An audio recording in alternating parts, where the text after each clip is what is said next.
Tanggalin natin lahat to. Ay, kikirikan. Nasa kalsada po. Sa inyo po ba to? Hindi po. Sige. Ha? Kay chairman? Ba't nasa kalsada? Tanggalin natin. Tanggalin lahat.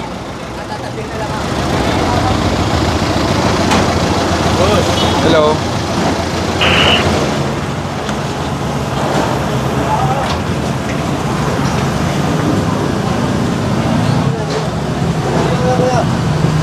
Kuya! Bakit sa'yo ba yan? Hindi ko ni... Sige. Yung iba.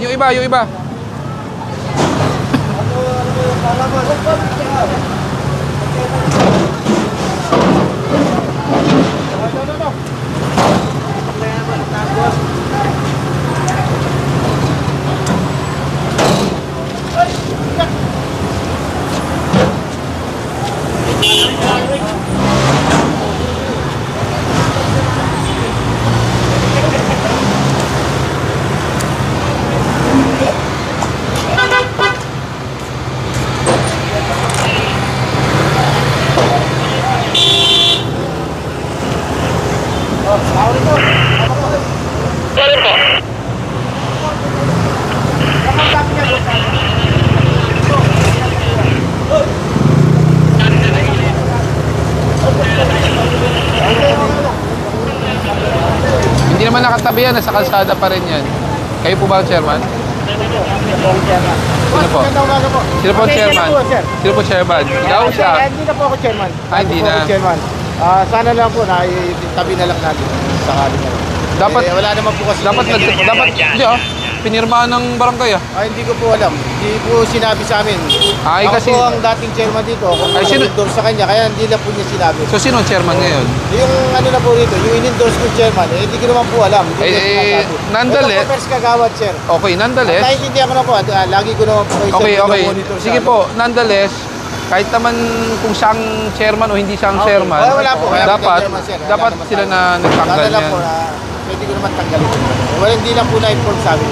Ayun lang naman nangyari, sir. Hindi lang po na-inform sa amin. Alam mo sa totoo lang, dito ako lumaki kaya alam ko sitwasyon dito. Kaya talaga magulo dito. Puro obstruction talaga dito. Dito kaya ako naman po lalagay kasi pinaparadaan sa sasakyan. Yun nga po. Pero tinatanggal po. Pero yun ang pinapaliwanag na namin. Tinatanggal po namin. Hindi deterrence ang paglagay ng halaman, ng paso or whatsoever para walang maging parking. It's more on implementation. Hindi po tama yung lalagyan Naiintindihan natin. po namin yun, sir. Naiintindihan namin yun. Kaya lang naman sa Sorry, hindi po namin alam kasi na para meron hindi ganun. maparkingan at para sa beautification ng barangay namin, ilalagay namin. Walang problema beautification. Halaman. Kasi siya, pinranding po namin yun the last term. There's no problem about beautification. Pero the beautification should not hinder the flow of traffic. Okay. Pero ito kasi kalsada, di ba? Imbis na madaanan yung isang linya, Wala naman problema po, sir. Hindi naman po kami...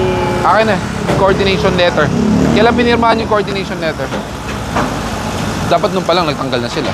Nung pumirma pa lang ng coordination. Wala po silang pinabakit Hindi po sa ako amin. number one kagawad ako. Ito po, first kagawad niya to. Wala akong alam Hindi dito. nila alam. Nasaan yan?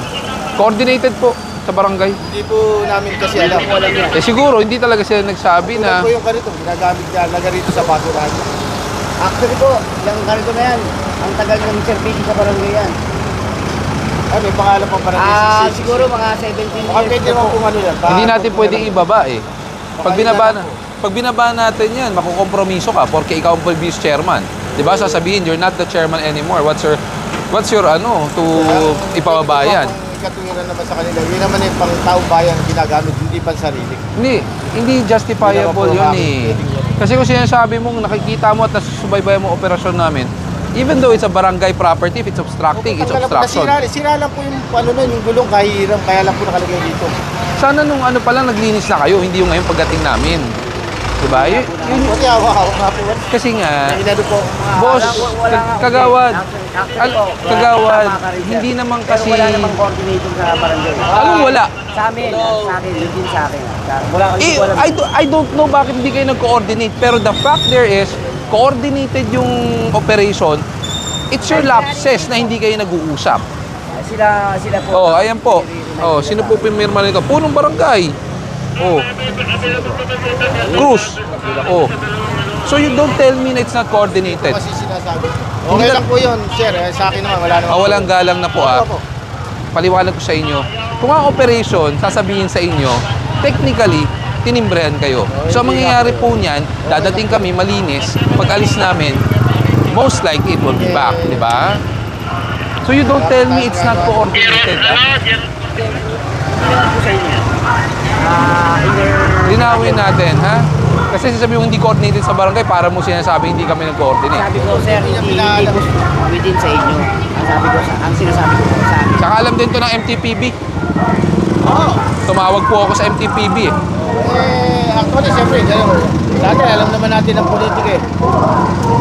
Ay, walang ganun politika, hayaan nyo. Dito, may politika po nagaganap yan. Ilang, sir? Okay na yan. Wala po. Okay lang po yan, pero may politika nagaganap. Wala po akong pakialam sa politika. Ang sa akin, linis yung kalsada. Kaya ko na. Boss, pag pinagbigyan kita, marereklamo tayo. Kasi Paano ko makukuha sa Tumana, Marikina po. Ang layo pa. Eh, sir, bangketa po yung pinaradahan nyo. Ano eh? Ano po? Sa ano to? Sa grocery? Hindi, alin po? Grocery eh. Ayan o, namimili ako eh. Oh, sa grocery, property nila. Ang bangketa, property ng gobyerno. Ano po yun? Paano po? Paano po yung kagaya yung namimili ka lang doon? Eh, dapat hindi po nasa bangketa. Sana nilagay yung sa loob. Tulad po niyan. Nasa taas! Nasa taas! Sir, nandito po yan.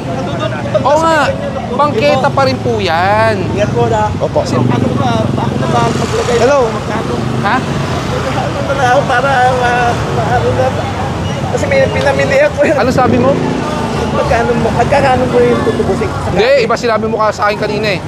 Ano sinabi mo sa akin kanina? Magkano na lang sirano natin? Ano? Para maayos ko lang. Alam mo ba ang tinatawag ng corrupting a public official? Hindi talaga. Kilala mo ba ako para ganun ninyo? Kilala mo ba yung mga tao namin? Ano ba akala nyo sa lahat ng oras, pera? Hindi!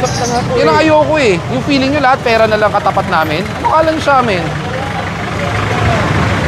Wala na kayong respeto. Tumana Marikina. Tumana Marikina. Wala kayong respeto. Kala nyo lahat, kaya nyo bilhin ng pera. Pasensya na sir.